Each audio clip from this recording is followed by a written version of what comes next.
It's lovely to see all of you joining us this evening. I'd like to begin by introducing myself. I'm Dahlia Ida, the administrator at the Canadian Friends Service Committee. So a little bit about me for friends who I have not gotten the chance to meet yet or get to know a bit better. I was born and raised in Palestine, where I attended the Ramallah Friends School my whole life. And during 10th grade, I went on an exchange to Westtown School, which is our sister Quaker school in Westchester, Pennsylvania. And then I moved to Canada for my undergraduate degree. And I joined CFSC last September, so it's been a year for me now. And yeah, so that's just a bit about myself. I just want to remind everyone that this evening will be recorded, so so that we can share it with the Quaker archives and any friends who weren't able to join us tonight. So if you wouldn't like to be recorded, please keep your camera off. So CFSC would like to open with the recognition that today is the National Day for Truth and Reconciliation. CFSC does recognize this as a holiday and staff have the day off. We scheduled the event tonight before we knew that today would be named the National Day, and we didn't want to reschedule it as we're trying to stick to the last Thursday of every month.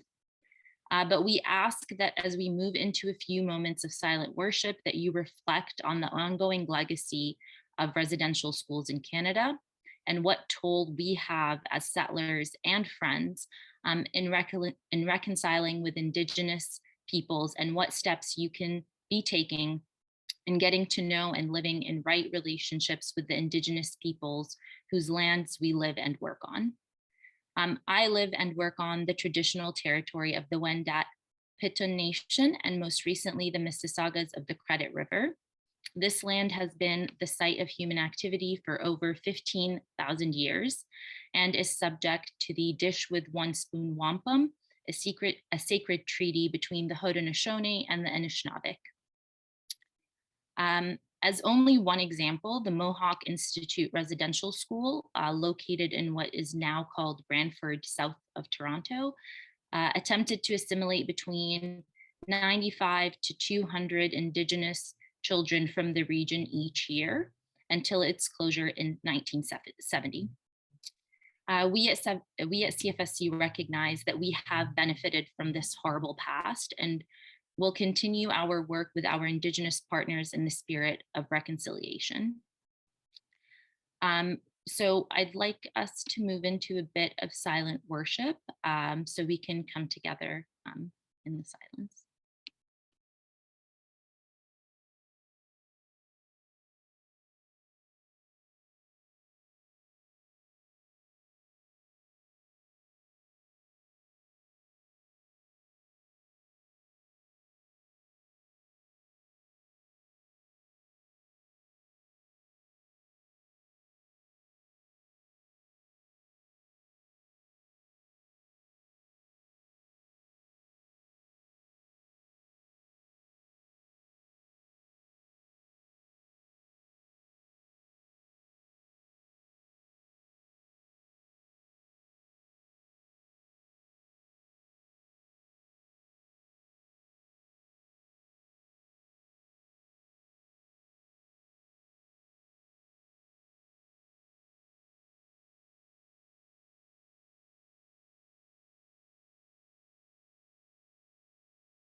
Thank you, friends.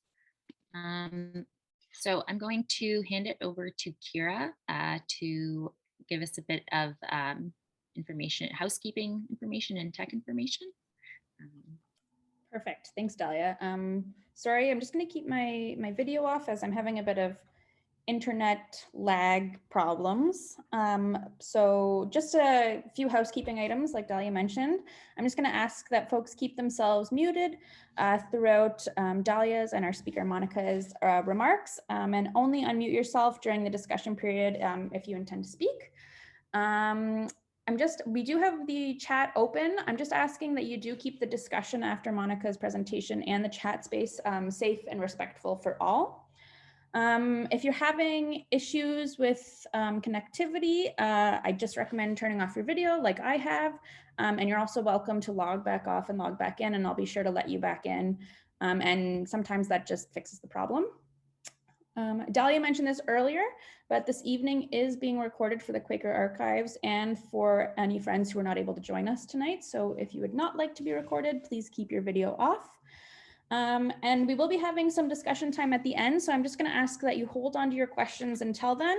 And you can either jump in when there is an open spot during the discussion time, or you can raise your hand and Dahlia will call on you.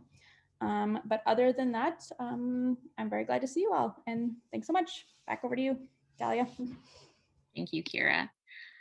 So a little bit about CFSC. So as most of you may know already, so CFSC is the Peace and Justice Arm for Quakers in Canada.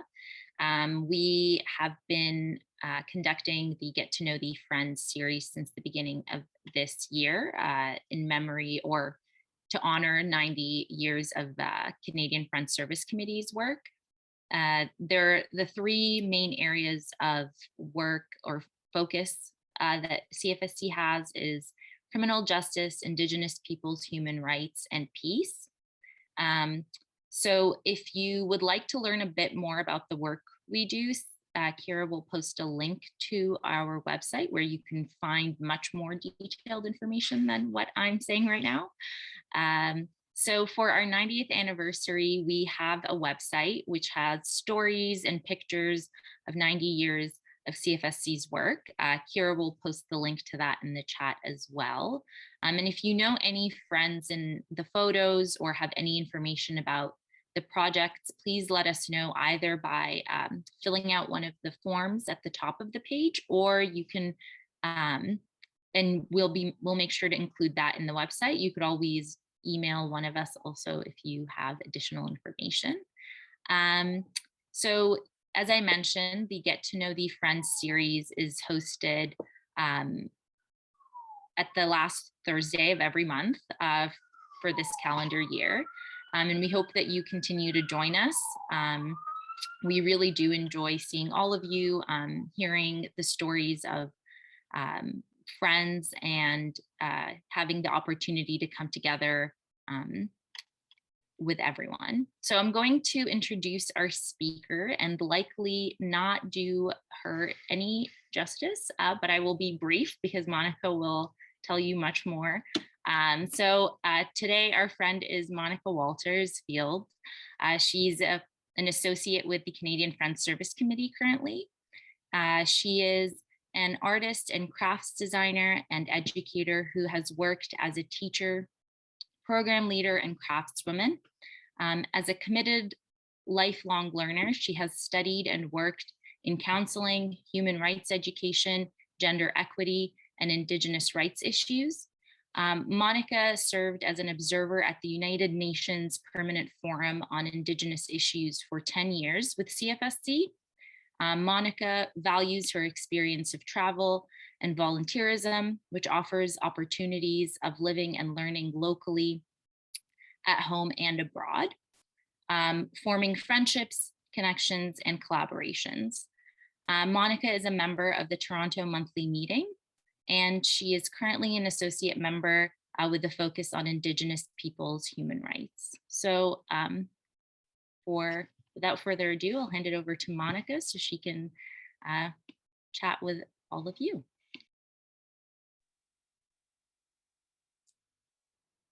Thank you, Dahlia. Friends, this is wonderful. I place gratefulness to having this opportunity to be with you this evening. And of course, it's an extra special day because it's a day marking the spirit of what we need to do in the times ahead. I appreciate being a part of the Canadian Friends Service Committee family. And I wanted tonight to especially honor the hard work that the staff events can take place. They're an amazing group of people, and I cherish their stoic determination to make everything work. And so I wanted to say thank them for their faithfulness in helping us. I also wanted to thank and honor those who are able to volunteer for this amazing organization so that the work of peace building, rights education, and justice work can go on in the Quaker family. And so it's always my pleasure to be a part of this group. And as I said, the Cfsc is family to me. Many of you by now will know that I'm a friend. I was brought up in a Anglican community. Some days they seemed Catholic, but in an Anglican community in Jamaica. And it was the underpinning of our religious life, our spiritual life, and our social life. So my family was steeped in the Anglican community, and so I didn't know much of anything else, although we had a huge amount of churches. In Jamaica, in Brownstown, we always say on every corner there is a church, a school, and a rum bar in Brownstown. There are tons of churches and schools, and so, but we were Anglicans, which was a part, as everybody will know, of the settlers. Well, they didn't really settle. They came in and took over and were the people who colonized this place. But one of the great things about being an Anglican is, in fact, for us, one loved the religious experience because it was so social as well as spiritual in some way. And Anglicans are inclined to, in my experience, to kind of cover the demands of what you ought or ought not to do with beautiful music and Bible reading and poetry and so forth and so on. And in fact, as kids, we had a fantastic time. My sister, we just realized, spent something like most of her life since she was 18 years old being the organist and singer at the church, and my parents did, and my mother was the head of the Mothers Union. So it was like a really exciting time. Well, we fast forward, and I grew up and I didn't have to leave home, but my parents afforded us, 3 of the 4 children, the opportunity to study abroad, and I ended up in Canada, in Toronto. I still remember my dad wasn't quite sure if in Canada they were really English people or not, right? And so he asked that question, are they English? And the answer from our headmistress at the time, who was English, was, well, somewhat, but we're going to, there are a lot of Anglicans. So that sold it to my dad. And so my sister came, and then I came. It was great. The thing is, when you get to Canada, I said in a former speech, when you get to Canada, all of a sudden you realize that, at least in my experience, that a Black person is something unusual. Like, I grew up in a Black country and everybody was doing like everything else, like people, so all of a sudden I had a label. And I thought, oh my goodness, what am I going to do with this? Well, those of you who know me, and some of you know my family, like labels don't stop.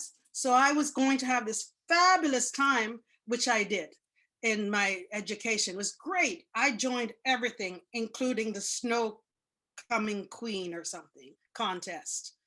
And I'd never seen snow. So you have to realize I was going for broke on this whole thing. It was fantastic, except I did miss the community atmosphere of my church going. And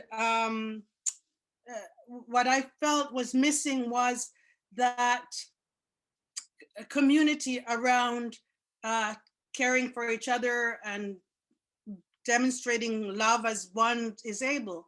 So I missed that. And I looked around for churches, and I even did a little bit of Buddhist practice. And those of you who know me knew that was a killer, right? Because I had to stay still and shut up for like hours.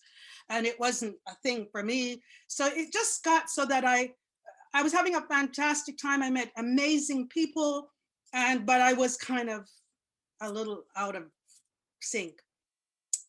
In the meantime, also, I had started to question the theology of the Anglican Church. And if you were going to any other church at the time, they had the same theology. It just switched all the words around. But it was the same thing, was that it was a huge hierarchy of people, and that depending on where you were on the hierarchy depended on your influence on the community. So I wasn't really great about that. But in the meantime, I fell in love with a super guy, and we decided that we were going to marry. My mother made me go home to get married in the Anglican Church, because that's where I was baptized and confirmed.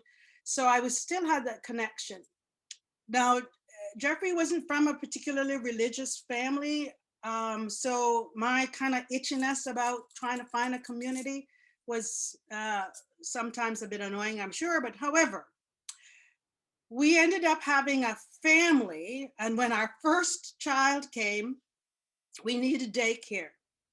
And so the buzz at the time in the kind of intelligentsia group of young people was that the daycare at friend's house was a fantastic daycare.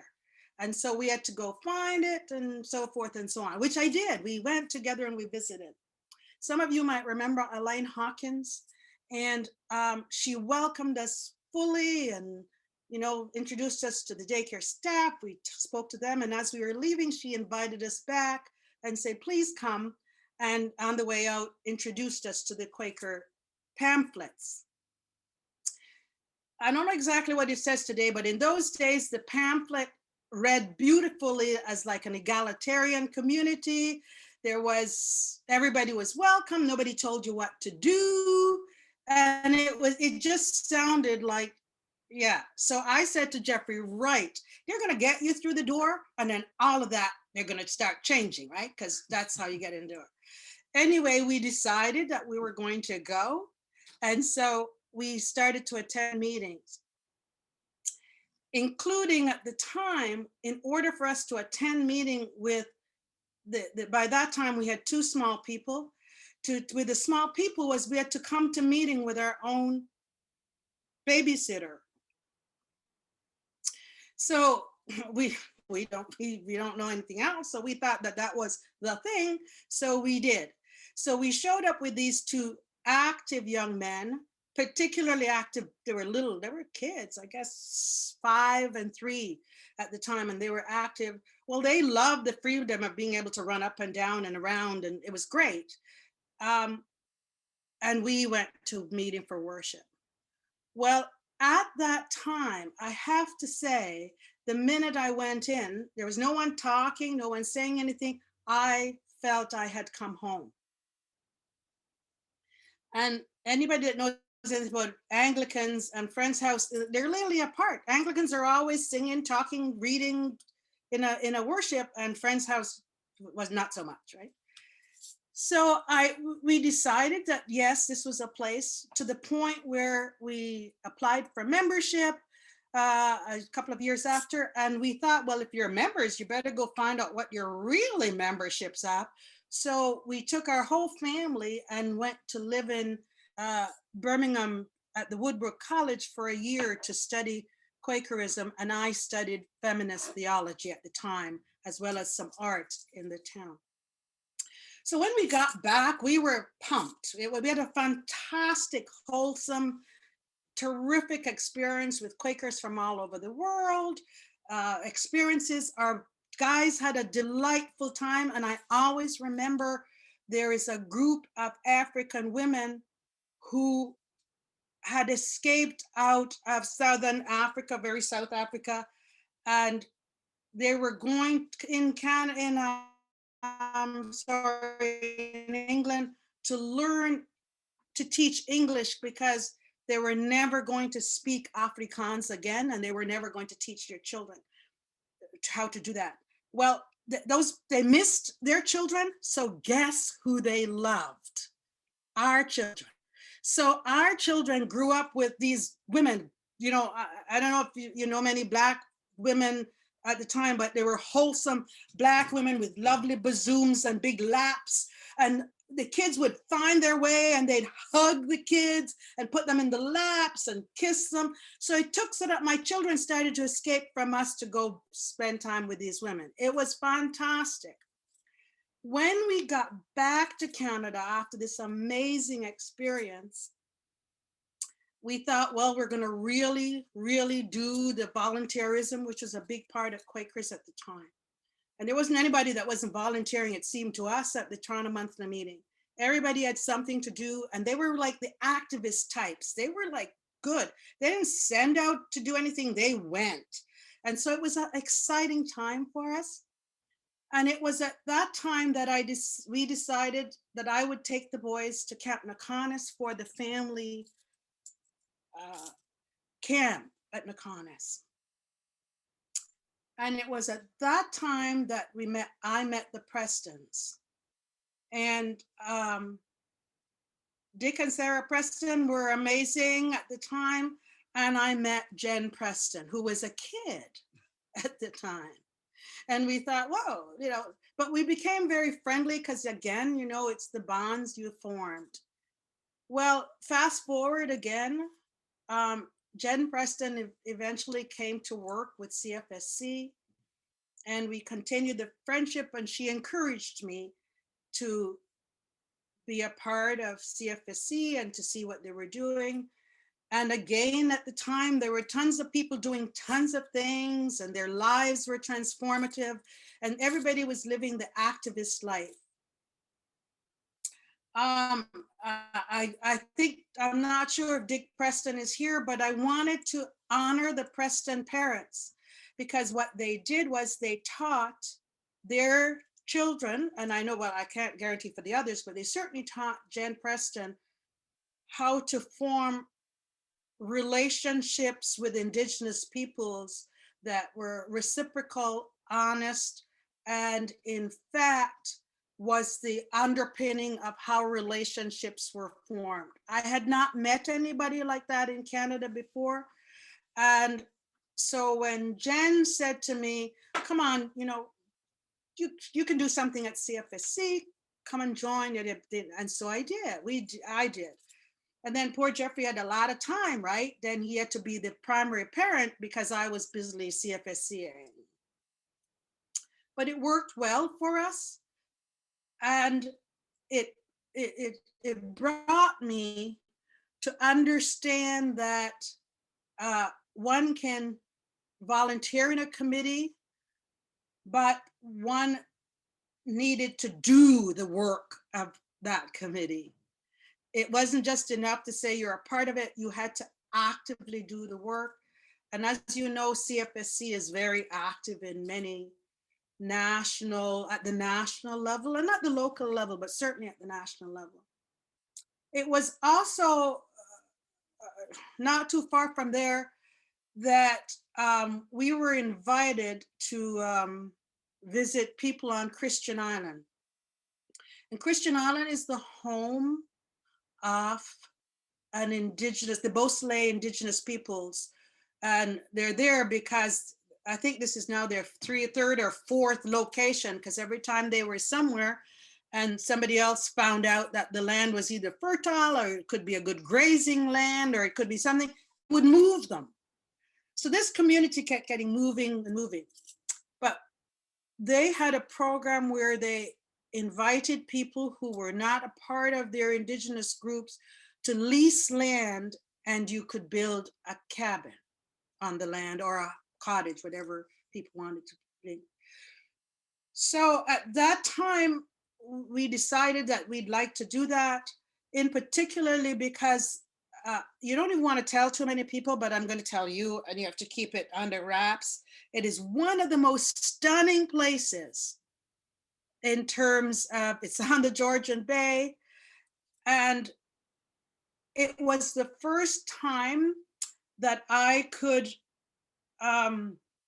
when I stepped on that land, I felt that deep connection that you do with your ancestors. And it was amazing for us. So those the Prestons who did a real thing with Indigenous peoples and lived that social events and community, and us finding Christian Island at the time was kind of like the watershed where we all flowed into. Jen saying to me, well, you need it to be on, it's now called Indigenous rights, but it was called, I see, this has been so long. It will come to me. I just lost it. But it was the group that took care of Quakers and relationships in the Indigenous affairs realm. It was fantastic. I loved it. But my first experience of Indigenous peoples, other than when I toured Canada on a bus, well, the Western Canada on a bus, there were places where Indigenous peoples were often disadvantaged and obvious. So I really didn't have a great impression. Certainly on the journey, when I got out west, it was amazing because there were Indigenous communities that were settled at the time and had fantastic art, and it was great. And so, I didn't really know Indigenous peoples other than everybody has seen the cowboy and Indian movies, right? So that's really my thing. I'm thinking these people don't look like they're in that part. So I was fascinated, coupled with the beauty of Christian Island. There was an archaeology dig at Christian Island at the time, and we went to see it. And there's an amazing story that you want to find about that the people who were on the mainland were being persecuted by another group of Indigenous peoples. And the Catholics were busily converting groups of Indigenous peoples in the area. So they moved, the Catholic moved themselves from the Midland area, what is now the Midland area, and all the the Indigenous peoples who had been converted went with them, and they went on to Christian Island. And they were, whatever the remnants of that event was, they were doing an archaeology dig.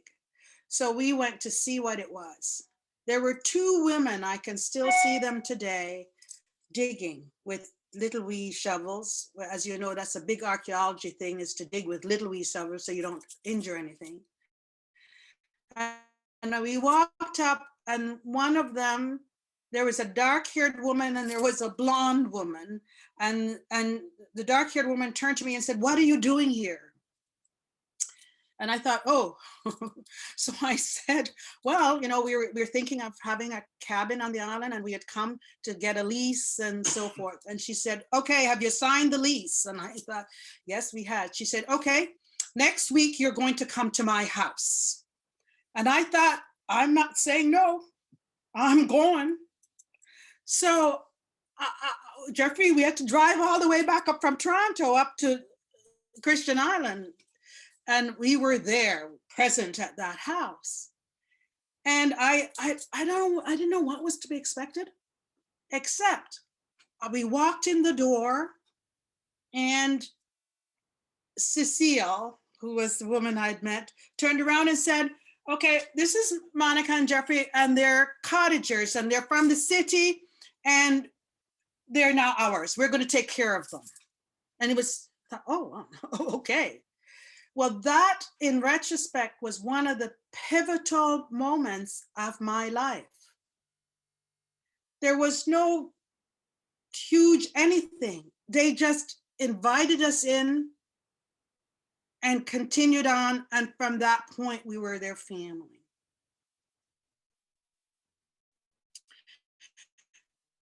So it blended a whole bunch of things, Cfsc, my Quaker work, and everything else, and these people who had taken us in without even knowing who we were.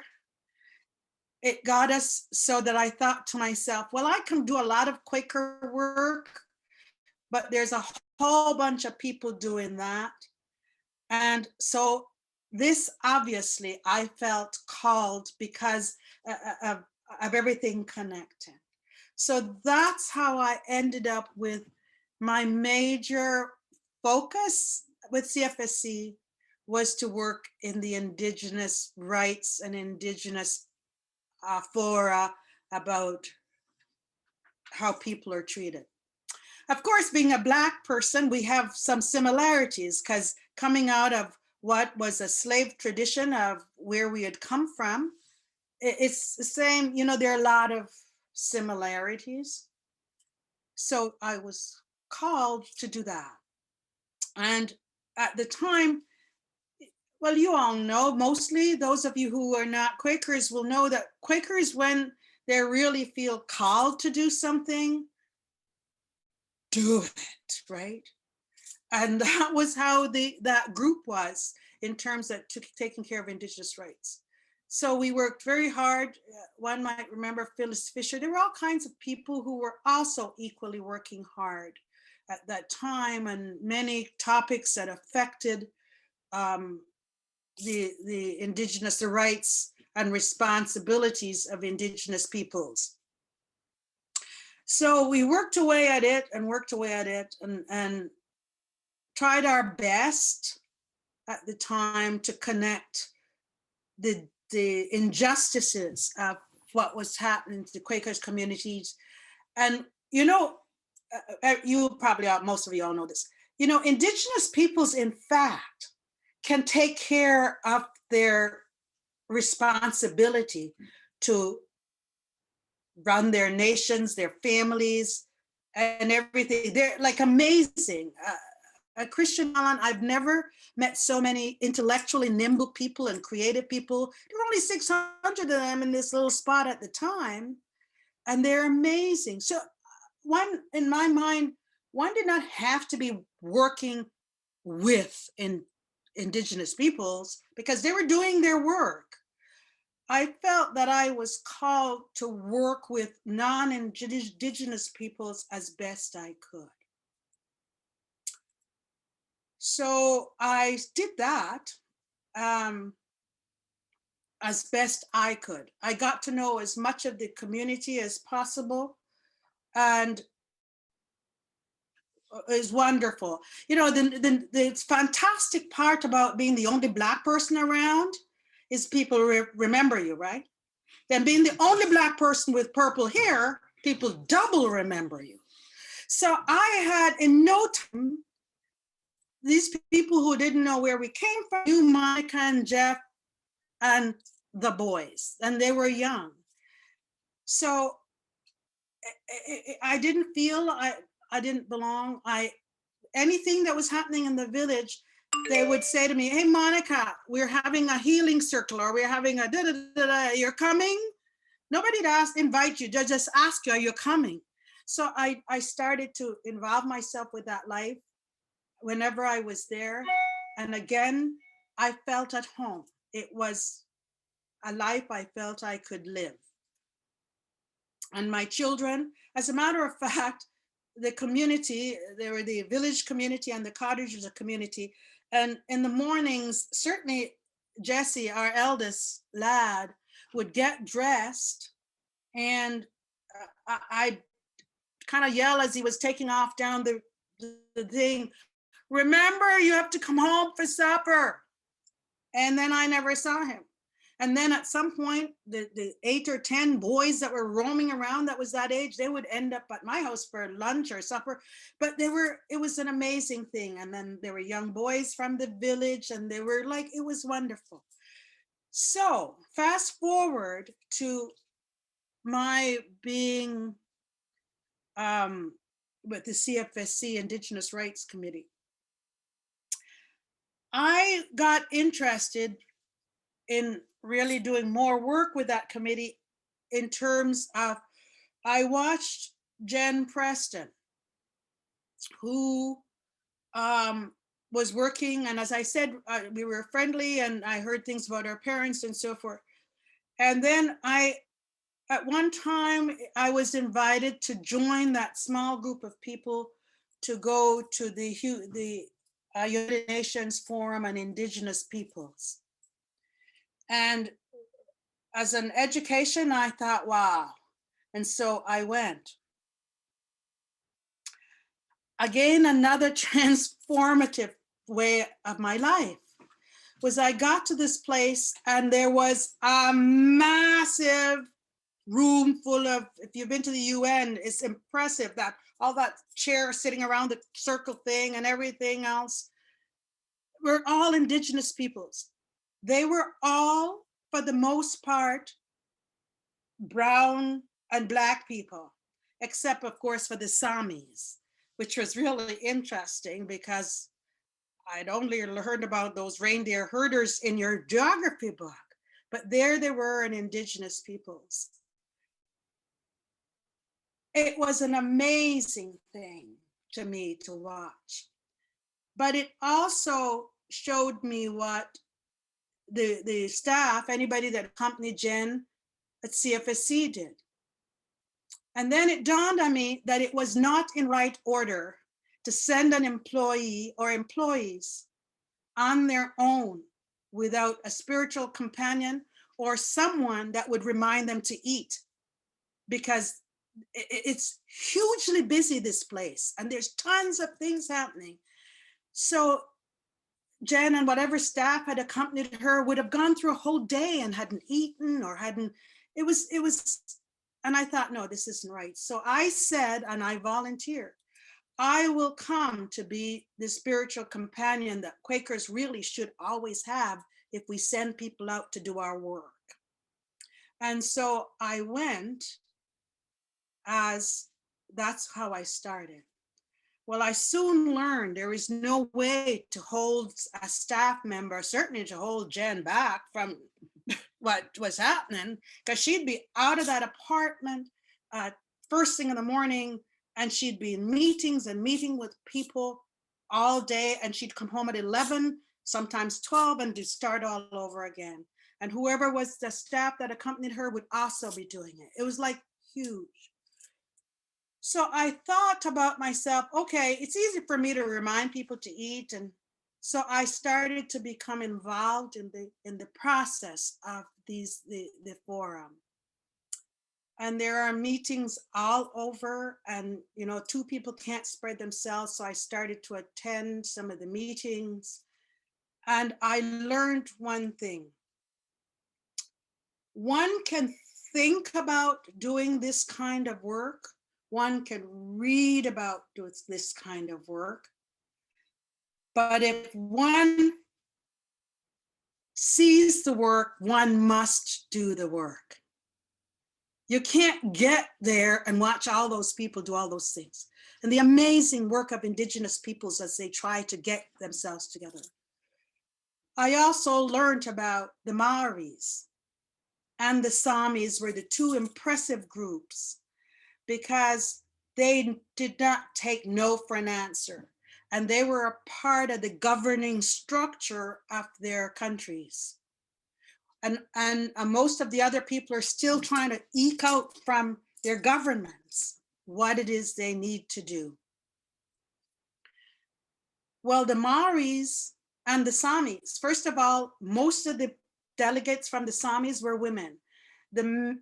They decided that the men would stay home and mind reindeers, and the women would be the governing influences for the most part.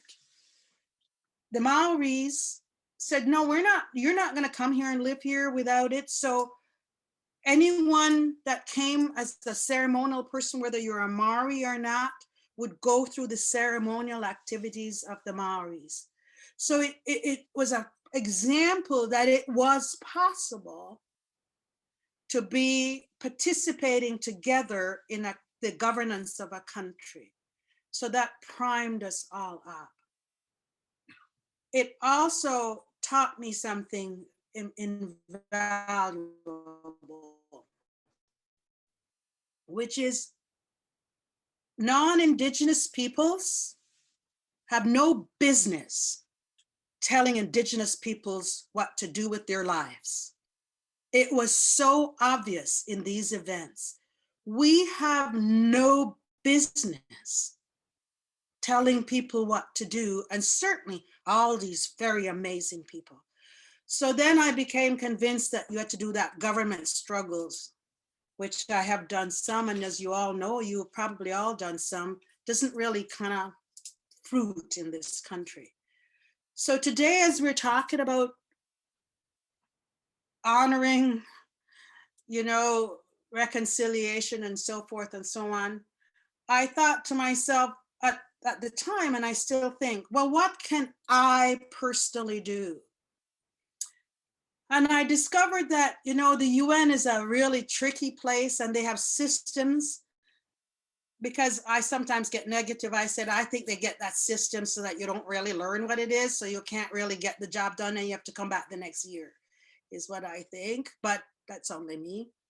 They have these intricate systems.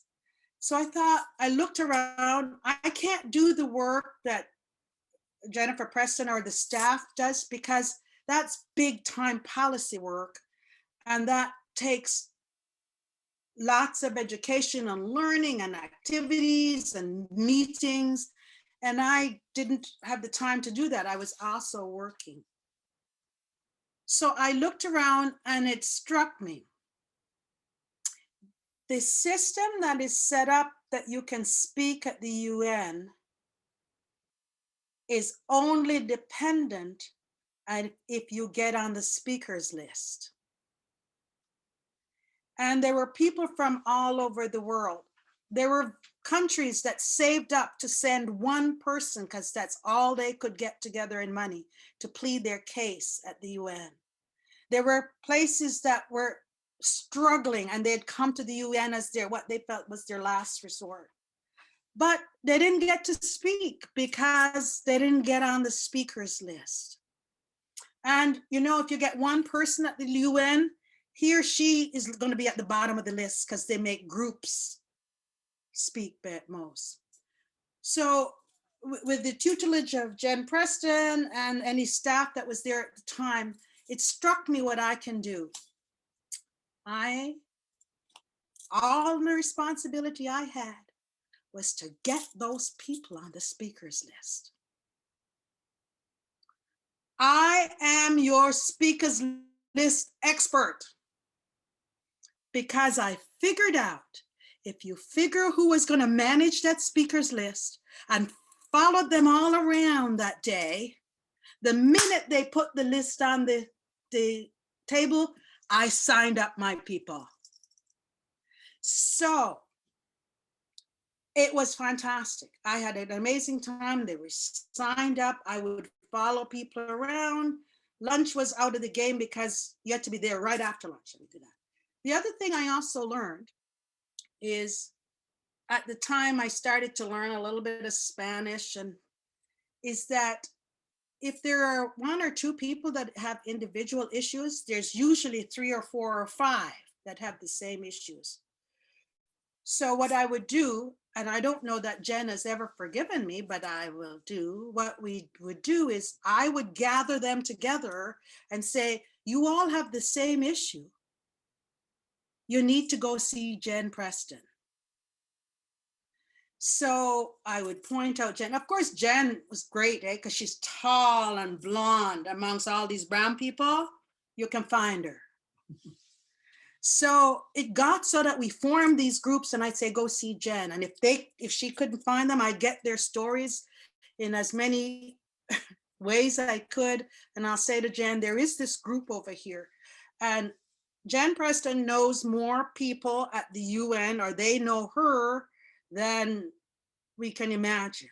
So she also makes sure that people know that these people are here, and the connections are made. So it struck me at the time that really, if you're going to do work for CFSC or for any organization,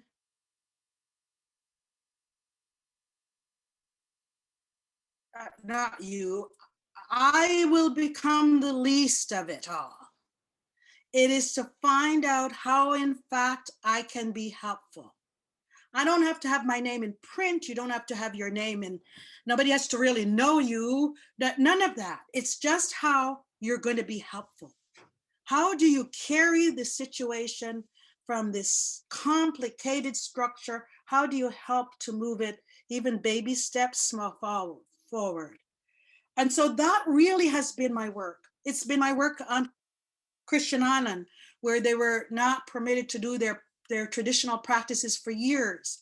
So when some brave people thought that they'd bring back the powwows, I would come to CFSC and say they want to do their powwows, but they need to collect money. So CFSC would give a grant, and anybody else I knew that might have money would give a grant, and the powwows were brought back.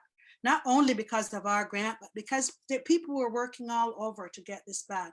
But CFSC, Canadian Quakers had a little bit of a hand in that. So anything I tried to do, that's how I worked. That's how my work, personal work. I committed my person to get to know people and to figure out how connecting those people can move it forward. Sometimes it's a baby step, trust me. Sometimes it's a shake because they didn't even get to move. But sometimes it makes a difference. And one of the difference it made, I think, for our community was the time Jen could not attend a meeting that was all by the Indigenous lawyers of New York. And no, it was more than New York, of actually the United States, they were talking about the papal bulls and how this formed the underpinning of the treatment of the Indigenous population we have today. And I came back and, said, does everybody know this? Does everybody know that they said you go out and convert those people? And if you can and convert them, you take their land so that they have no land base, so that they could be converted. They depend on you, and you convert them. And if that didn't happen, you kill them. It just struck me that this was so wrong. So I primed myself up again. And that year, I think I was an annoyance. People who know me know I speak a lot, but I was a needle that year. And I told everybody that they could, because you know what? We end up where we are, and sometimes we don't know how we got there. And I think that that's what's happened to Canada. They haven't stopped long enough to figure out how they got to this place where you steal people's land, you treat people badly, and then you say to them, they're not Canadian, right? So it's been an amazing journey for me. I have been encouraged by all the volunteers at the CFSC who work really hard, the encouragement from any committee that I've been on, the encouragement from those people who work hard in their own way, whatever they see their strength. So when it came to the 90 years, I believe that my first year of going to the UN was year 2003, or the first time I was mentioned, but I was a member before that. So I'm going to say something like, I've been a third of the years of CFSC, and that's a pretty big chunk. And to encourage folks that it's never about anything you will gain per se out of this. It's about how one moves the work forward. And I'm sure most of you know this, but I'm just thinking about the little ikipiti moving forward. Remember, I delight in the transformative powers of small circles. It's sometimes a drop and the ripple goes out. And I felt, you know what, I can be the drop a lot. And so that's been kind of like my work, including in education. I'm not an academic teacher, and one year they gave me the geography people, and I had to teach geography to a whole bunch of teenage boys who were only in that class because they were considered bad boys. And I thought, how am I going to teach them? And I noticed there was nothing in the geography syllabus about the indigenous practices of this land. And there at the time were no resources, except I did find a movie called The Rabbit Proof Fence. And it's a movie about the experiences of the indigenous population in Australia, how they were taken, all their sufferings, still doing the same things that's being done to the indigenous peoples here. And I showed that. And I remember, you know, if you have a whole bunch of what you call the bad boys, their first reaction is they're going to fight.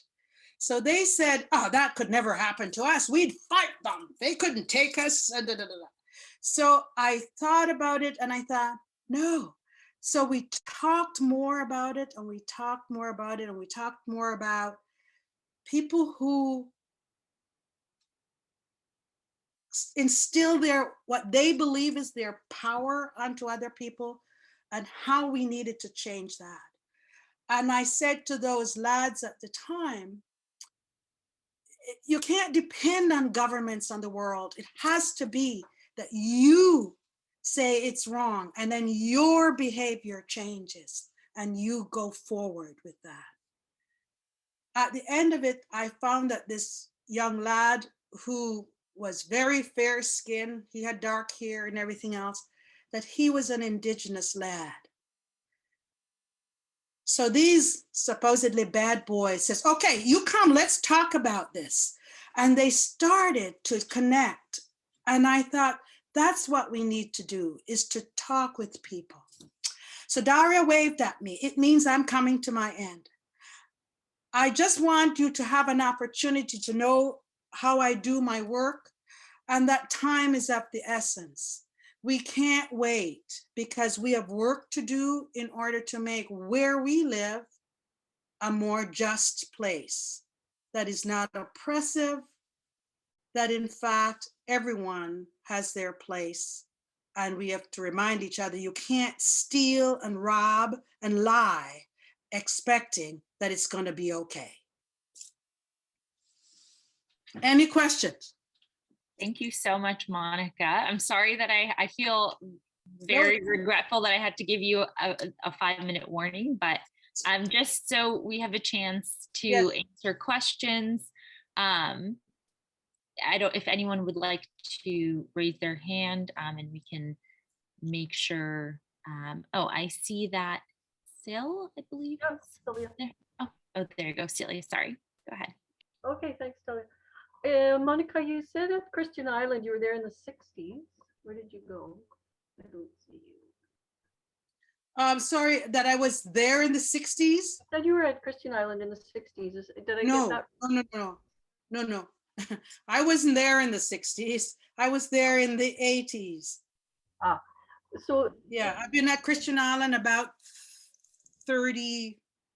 I'm looking at Jeff because he's behind me to think that we're now coming like about 30 years. Mm-hmm. So the question that came to mind then was during that period when Stuart's family were young, his sister was about 5 years old, I think, and she was part of the 60s group from Christian Island. Yes. Life there, but the other part with the white adoptive family. So I just wondered if you had any more experience with those issues specifically, or those families, if you knew any of those families there. Well, people still also need to know that children are being apprehended as we speak from Indigenous communities. It hasn't stopped. It's just because when I get annoyed, I kind of think they haven't put a name to it yet, but it will be a name. Children are still being apprehended from their communities. But when I first went, what was happening was those children that were scooped in the 60s, they were coming back to live on those who could in the community. And often they were people who had found partners in that community and then moved back to that community. But yes, it's, I don't think there's any Indigenous communities that didn't have their children stolen and didn't have, and those children today, is that me that's bubbling? I think it might be, Monica. Is there something that might be hitting your microphone? I don't think so.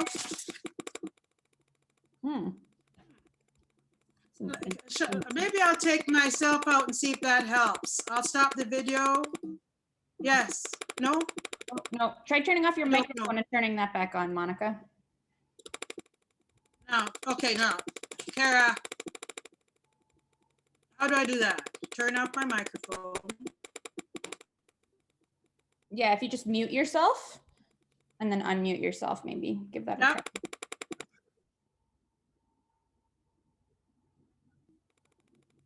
Sorry. Is there something hitting your space bar?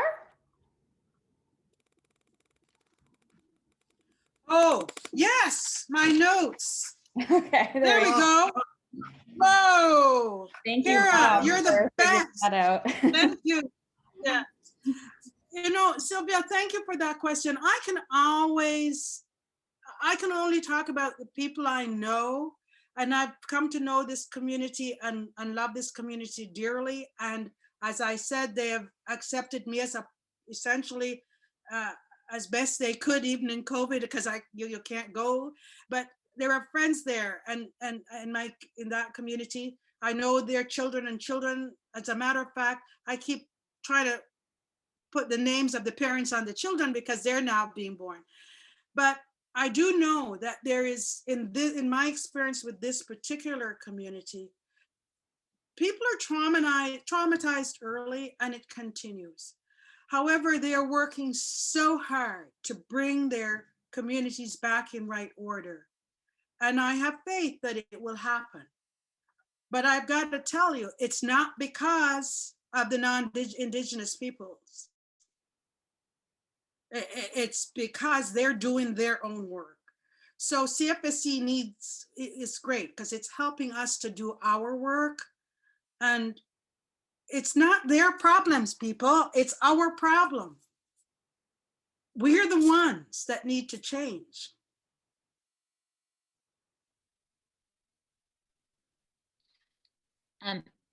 So I don't know, Monica, if you'd like to turn your camera back on so friends can see. Oh, okay, so you can see me? Yes. Okay.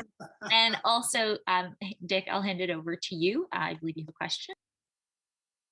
Who was that? Monica, I'm wondering if since you became a Canadian Quaker, if you have returned to Jamaica perhaps for a visit and sought out or met any Quakers there. Oh, yes. You know, one of the promises, I'm the only child in my family who did not return. And we blame that on Jeffrey. It's his fault. No. One of the promises he made to my family is that we would come home.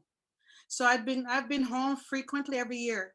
But Vince is there. One of the other projects that CFSC involved themselves in, there are Quakers but they came from the United States, and they have a whole school system that's on one, that strings along a few parishes on one part of the island.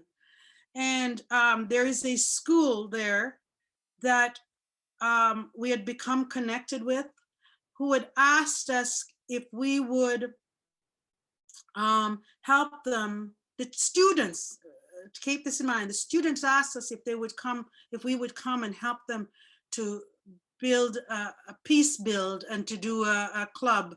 And our dear Vince squared his shoulders, and we went there, and Vince and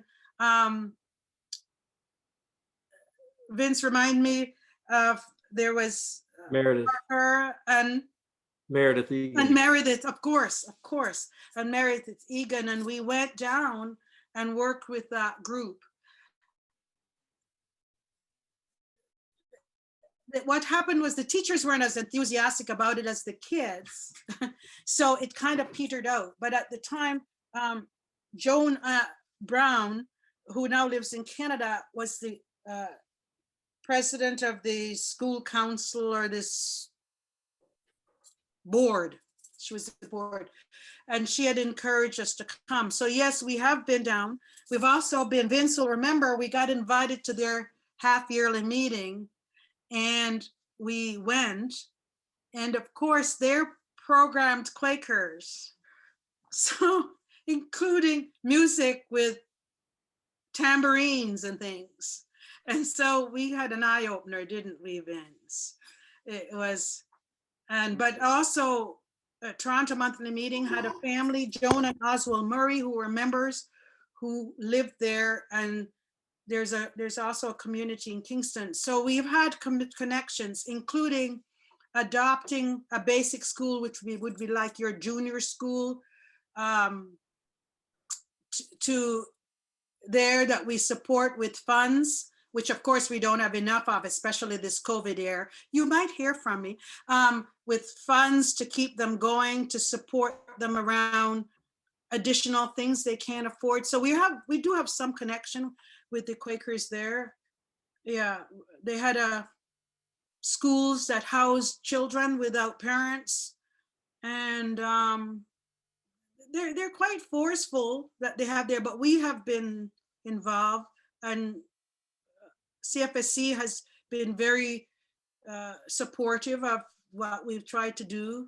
It's just that it's not sustained as much as we would like to. We would love to, but it would mean that you'd have to send one of us to live there. No, it's okay. I don't have to. But yeah, it's just that we are visiting, and Meredith and Vince did an amazing job around trying to help the children. Vince, do you want to say what you did? Well, it was based on Alternatives to Violence project, and so we did exercises and games with groups of the senior high school classes, not just senior, and it was marvelous. It was lovely, and the hope was that the program would get a life of its own, but that wasn't to be, unfortunately. We also visited some elementary schools, which were marvelous, so memorable. All these lovely kids, and every one of them wearing, beautiful clothes and very good shoes. And it was just so emblematic of, Jamaican people's value that they attach to their children and to their education and teaching. It was very, very lovely. Yeah, it was an amazing time. And I have two dear friends that have joined us today, and they are not usually here, Jennifer Walcott and my friend Georgia Kennedy.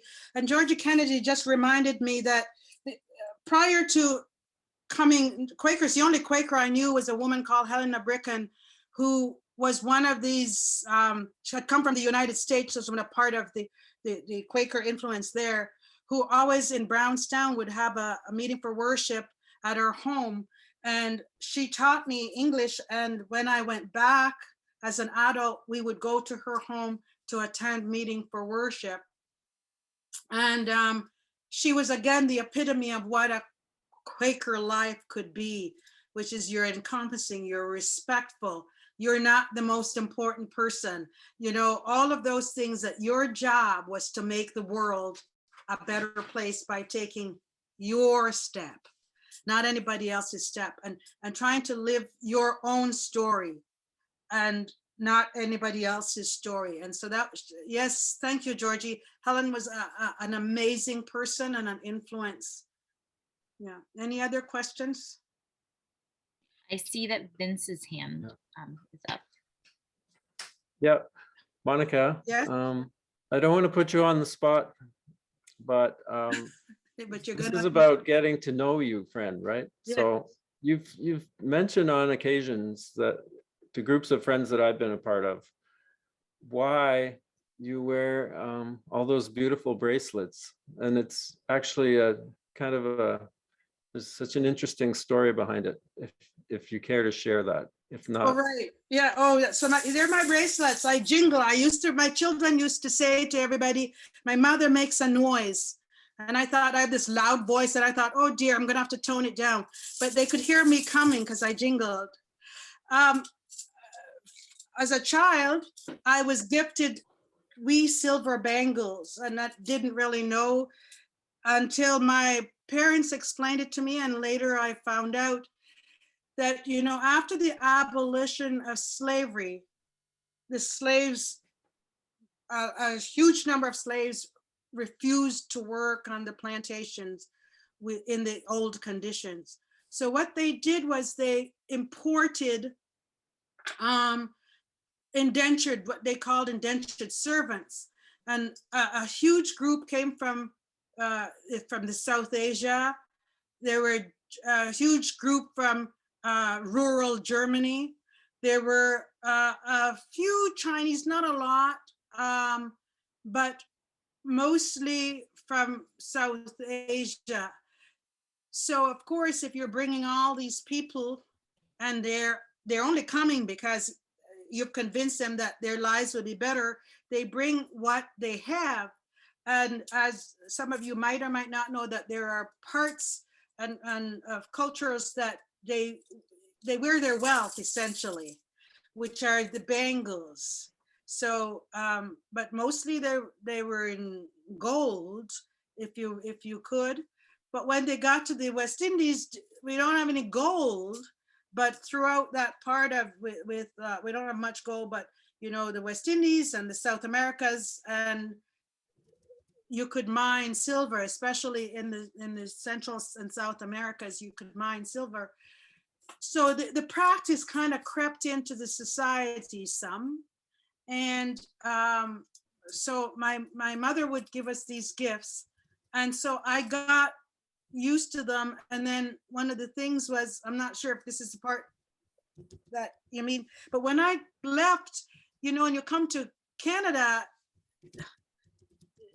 you need, at least I felt I needed things. So I continued to wear bangles, and there now I generally acquire a bangle in each place I go to, if there are those. And so I still jingle, you can hear it.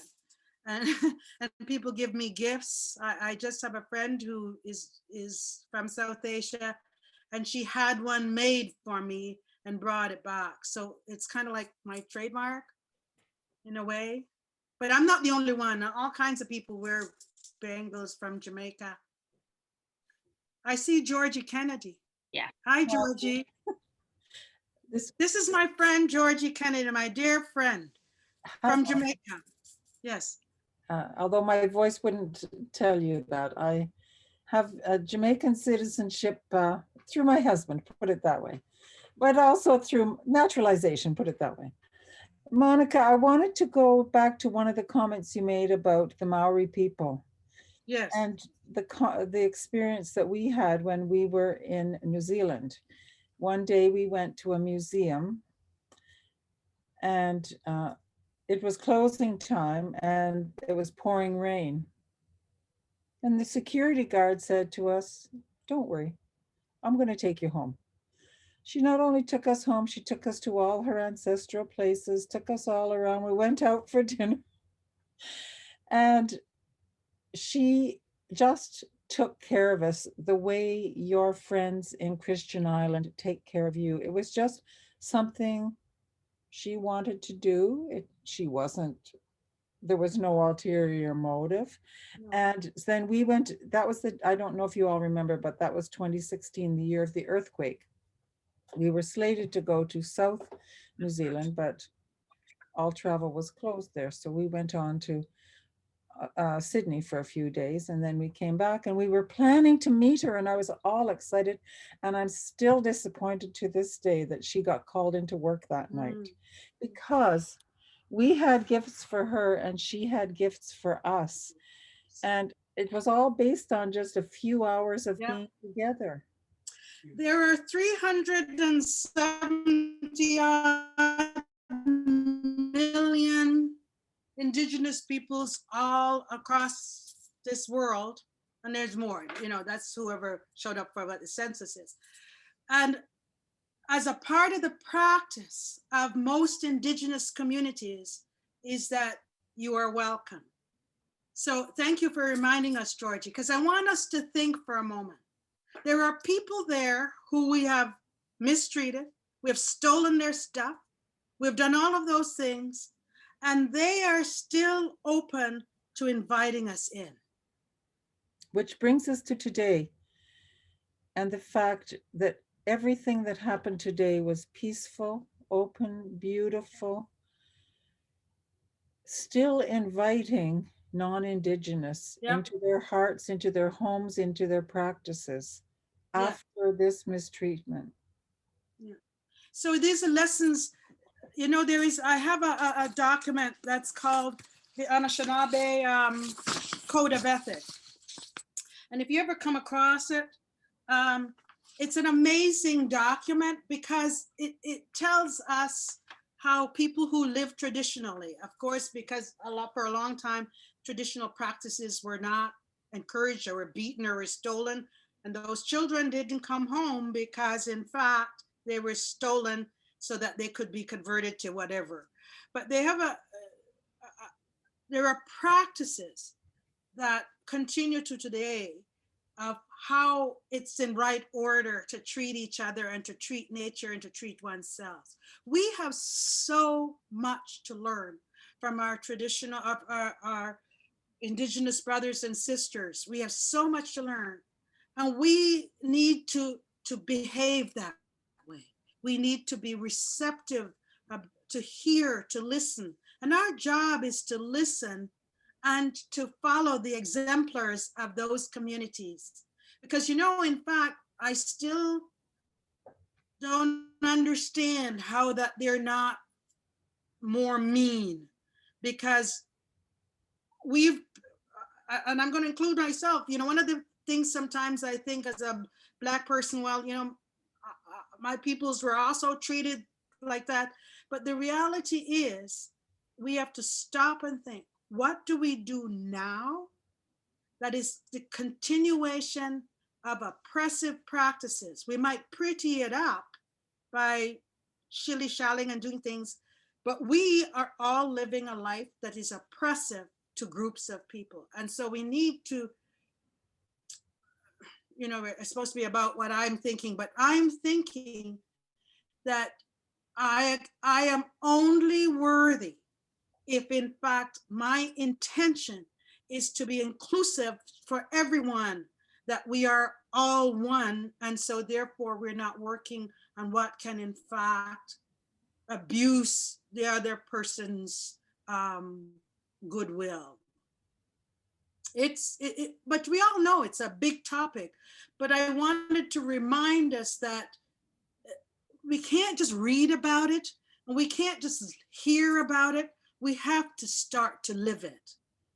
We also have to start to help each other by thanking each other when we meet, thanking each other that we have stopped to help and to change our behavior. Because, Indigenous populations thank each other all the time. It's a part of their practices. Their everyday, every little practice is to honor any contribution that comes for, as my friends would say, in a good way to their community. And they honor that. And I think that's something we can learn. We can drop the things that we're educated, we're this or that, and that. You know what? To be very real and realistic, if half of us are gone, they're still going to have to struggle because we're brutal. We're brutal. We steal their children. If we don't steal their children, what we do is we try to educate their children so that their own way of life is not okay. We need to go back where we not allow, but we stand away so the indigenous populations can carry on who they are. That's their right. But the other thing you want to do is also read your rights and freedoms, because, you know, we all have rights and freedoms from the UN. They all tell us what it is. And somehow we've figured out that some people can get that and some people can't get that. So, you know, so even the practice, as Vince know, I talked about my mother's house and my parents' house.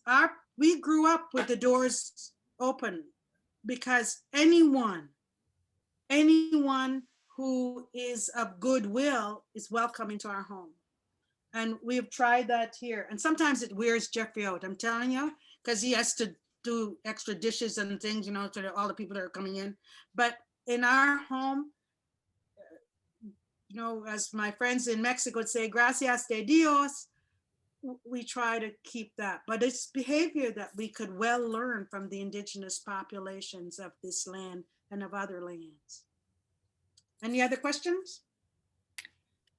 I think that's actually a great note to end our evening on. I want to first start by saying thank you so much, Monica, for you know, being the friend that we got to know tonight. It was really great hearing more about your experience and your work with CFSC. I know that for me, I'm going to definitely sit with the question of how can I be of help? It doesn't, you know, trying to be those droplets of water that you were talking about. I also want to thank everyone for joining us tonight. And please do join us on October 28th, where we're going to have a discussion with CFSC's clerk, Lana Robinson. Just on a final note, so CFSC service work is only possible because of generous support from our donors, many of which I'm seeing here tonight. And I just, for our 90th anniversary, we set a goal for ourselves of raising $90,000 for 90 years of service. So if you'd like to help us reach our goal, please visit our website to make a donation, and Kira will post that link. If you have any ideas about how we can improve the future Get to Know Thee Friends events or suggestions for speakers, please email Kira. She'll also include her email in the chat, I believe. Thank you all so much. And thank you again to Monica for a truly lovely evening. Thanks, everyone. And I'm going to end with one sentence. Go for it. And it says, a part of the Anishinabe, of course, my tongue's getting tight, the code of ethics of the Anishinabe. Okay, I've got it. Is this: search for yourself, by yourself. Do not allow others to make your path for you. It is your road and yours alone. Others may walk it with you, but no one can walk it for you. Thank you, Fred.